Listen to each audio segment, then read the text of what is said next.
Hello guys, this is Roger 69501 and welcome to What's Been Going On. The comic they're gonna display, well I guess you all know, is Ghost Rider issue number 27. And on the cover we got, of course, Ghost Rider. But we also have Wolverine, Cyclops, Jubilee, and the casual guy. Plus some dead demon aliens. It's an awesome cover. And this one is from 1992. Check out this cover. Awesome, huh? Alright. So I'm gonna put it here. Okay, stay. Well, on this What's Been Going On, I'm gonna be talking about what's been going on with Batwoman. The hat. So I'm gonna tell you what's been going on with Batwoman from issue number 18 up to issue number 24 and the last chapter of the story arc, which happens to be Batwoman annual number 1. Number 1? Yes, it's number 1. And this whole story arc is, to be honest with you, it's a lot of comic book. This is a long story arc. Talking about 1, 2, 3, 4, 5, 6, 7 comic books, plus the annual, which the annual counts kind of like a double comic book, a little bit less. So we're talking about a lot of comic books here. 8 comic books. So let me see, I need something here. Okay. I'm going to put this thing here. Okay. Well, basically this whole story arc, the name of the story arc is This Blood is Thick. The thing is that everything started because Batwoman, she was fighting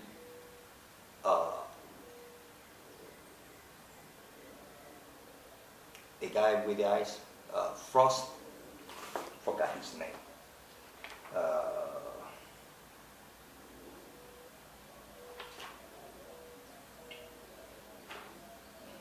Dr. Frost, I believe so. The one who closed Mr. Freeze. God. Mr. Freeze with Hotfire. With Hotfire, she's kind of like her sidekick and not a sidekick at the same time. So, once that she finally subdued Mr. Freeze, Batman shows up. And Batman from the beginning, he never approves Batwoman since the beginning of the New 52. And she doesn't like Batman either because she thinks, well, she sees Batman as arrogant. Well, she's not mistaken. Like Batman is too bossy. Everything has to be done his way. So she doesn't like that. And Batman doesn't like her because, well, although she wears the Bat emblem, she doesn't see her as part of the Bat family. So she's kind of like part of the Bat, and then it's like she's part of the family, but not part of the same time. I don't know if that makes any sense. Anyway, so the thing is that everything started because she was fighting with Hotfire, Mr. Freeze. And one that they subdued Mr. Freeze, she grabbed the weapon. But Batman, he was also after Mr. Freeze, and he wants that weapon also to study and all that, because it happens to be that that weapon that Mr. Freeze has is kind of like a new version, a new improved version. So he wants to study it. And Batwoman says, And Batman says, yes, you're going to give it to me. And Batwoman says, The point is they go back and forth, and eventually what Batwoman does, that she takes Mr. Freeze's weapons and break it in half. I said, here you got half of the weapon where you can study it, and I keep the other half. But Batman, he was not too happy. But everything stops there. So the thing is that Mr. Bones You see, Mr. Bones, he's the headmaster of the DEO. His department of some extra or something like that. The thing is that that DEO is a small department that is part of the government. So the government knows about DEO. So it's not like a black ops hush-hush department like some other stories. So Mr. Bones, he always have a thing to get back at Batman. And for that, he used Batwoman with the situation. And Batwoman said, look, as much that I don't like Batman, I am not going to do that. And Mr. Bones says, well, you will do it. And he started giving her different propositions. And all the propositions that Mr. Bones give her, well, that woman says no to all of them, except for one. And that one is that, before I continue, issue number 21 is kind of like an interlude with Killer Croc that has nothing to do with the main story. It touches a little bit, but it's more about Killer Croc. So I just want to mention that before I continue. So back to Mr. Bones. Well, Mr. Bones, after giving Batwoman all the proposition, look, I want you to do this because I need you to get Batman. Not to kill Batman, but to unmask him. I want to know his secret identity. I want to know who Batman is behind the mask. And Batwoman says no. So they go back and forth, back and forth. Eventually, Mr. Bones convinced her to do it. Because Mr. Bones happens to have her sister, which for everybody thought that she was dead, but she's alive. Because they found some archaeology object that they put it, that they saved it on the same place where she was, and something happens that she came back to life. And she have no skin color at all. She's neon white. I'm not kidding. So once the Batwoman figured out that her sister is alive, because Mr. Bones he was trying to blackmail her on doing it. Otherwise, Mr. Bones will send her father to jail because her father, well, he's no saint. But Mr. Bones either. So I would say that Mr. Bones is worse. So, and then Batwoman says, well, I'm going to call you bluff. Let's see if you really going to send my father to jail. And that's where Mr. Bone pulled his card, the ace, under his sleeve. I said, look, I got your sister. Your sister is alive. So if you want to see your sister, you're going to do what I want. And after a while, well, Batwoman says, okay, fine, I will do it. So she start planning how she gonna do it. The thing is that finally she confronts her father. Her father knows that her daughter, Batwoman's sister, is alive. So his father finds out, his mother, his girlfriend. So everybody find out about that because Hotfire, she put like a chip in Batwoman uniform. So that they will know, kind of like a GPS, but with a microphone, that they can hear everything what's going on. So everybody finds out. And there's a big family argument. So Batwoman said, well, I'm going to do this by myself. So the whole family got together. Even Batwoman girlfriend told her, look, if you're not going to let us be part of this, you can pack up your stuff and leave. I was like, ouch. So Batwoman says, oh, what the hell. Okay, fine. Let's do this all together. So they're going to plan how to apprehend Batman. So it's kind of like a journey started. In that journey, she chased Bane. Because everybody knows that Bane was the only one who actually broke Batman. So she went chasing Bane to find out, look, how did you manage to subdue Batman? How you did?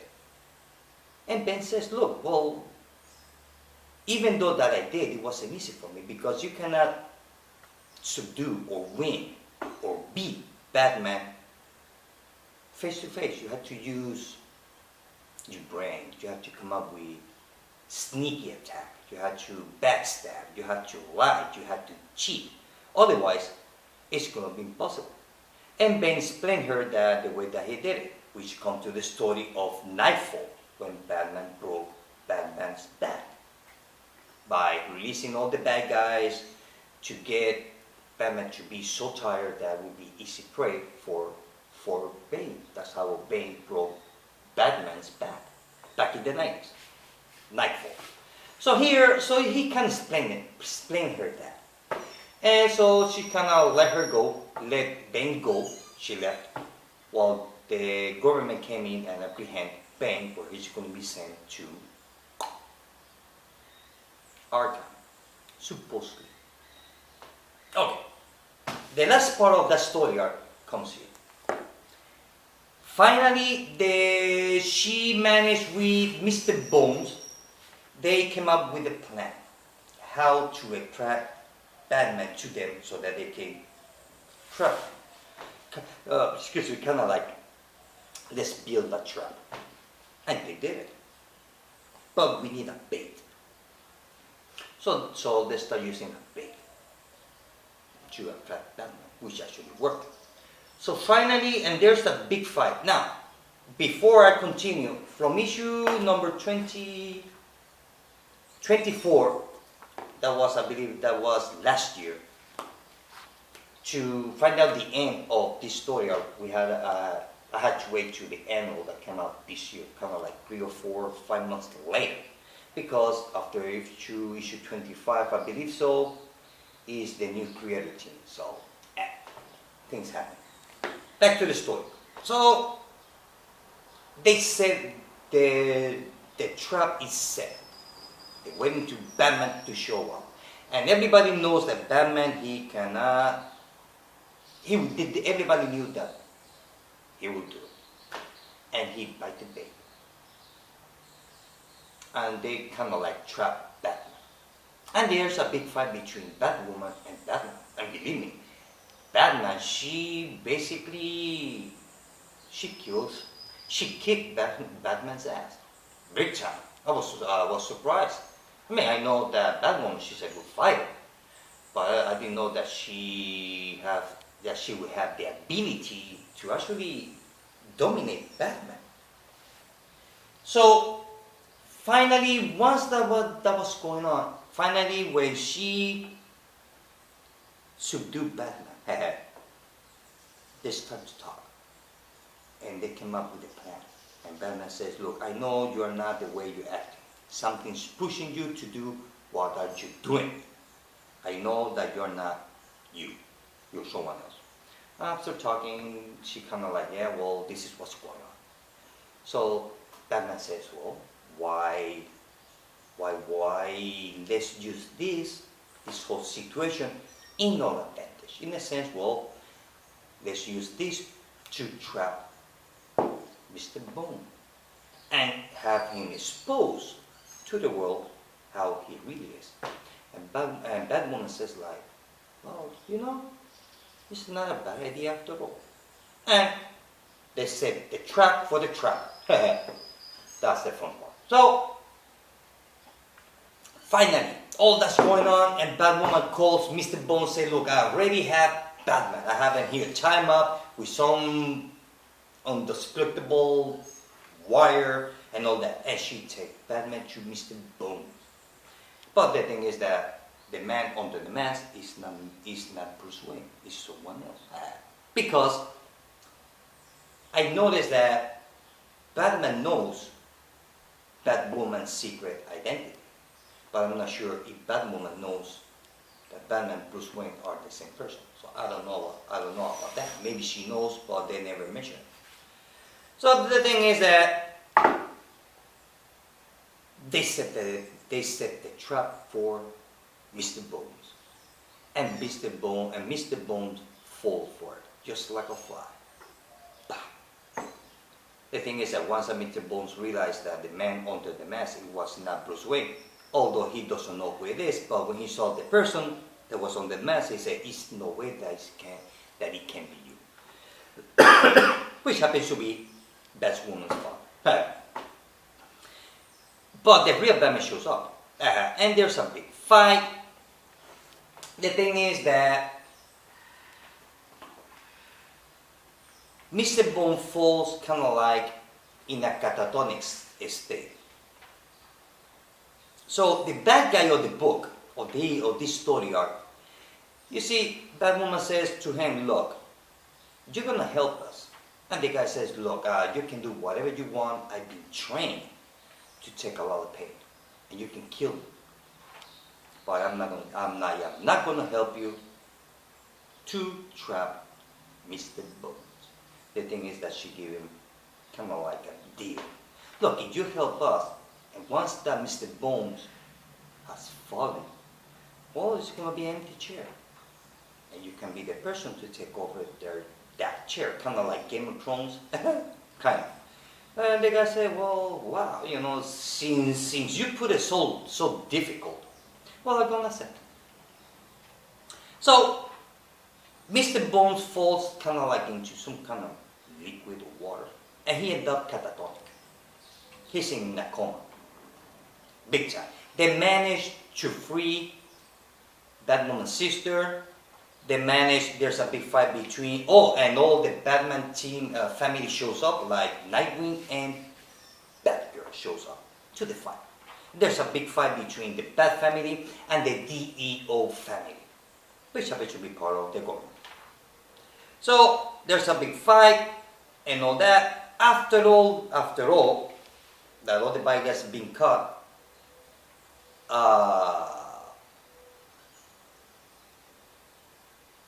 his name, because everybody thought that Bones was the son of Cain. Because when Bones, also on this story, you get to find out a little bit of the origin of Mr. Bones. So I'm not gonna spoil it, but you get to find out why he has no skin. He's all bones. So I'm kind of wondering how he can keep all his organs inside. I know. I mean, it's comic books, but it's comic books. So the thing is that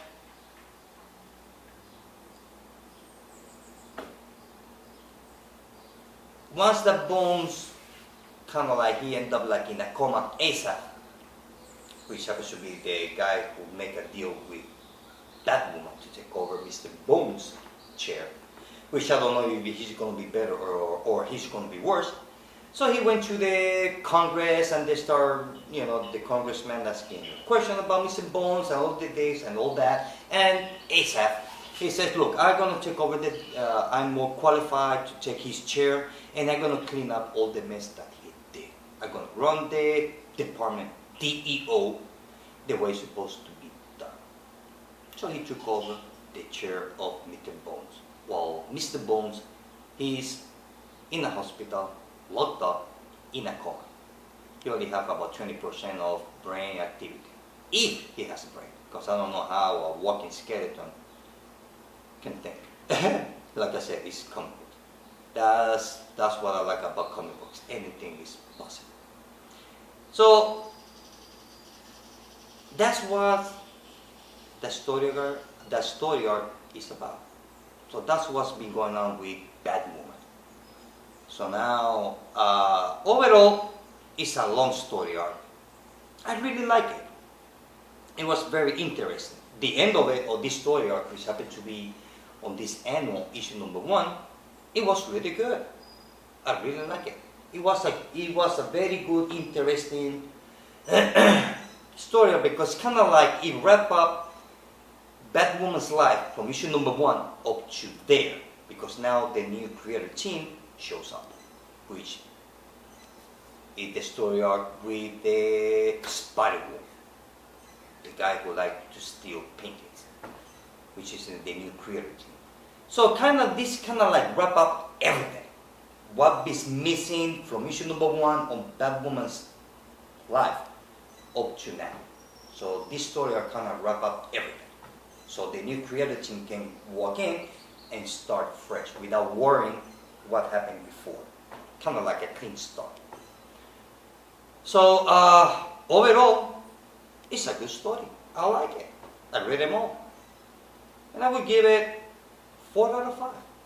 So you manage to get the trade paperback or floppy. Get it. It was really fun. It was really fun story. I really like it. I really enjoyed it. Now with the new story arc with the Spider Wolf, it's kind of like So I had to wait how it will develop. And that's it, guys. Well, guys, this is it. I hope that you like it. See you later.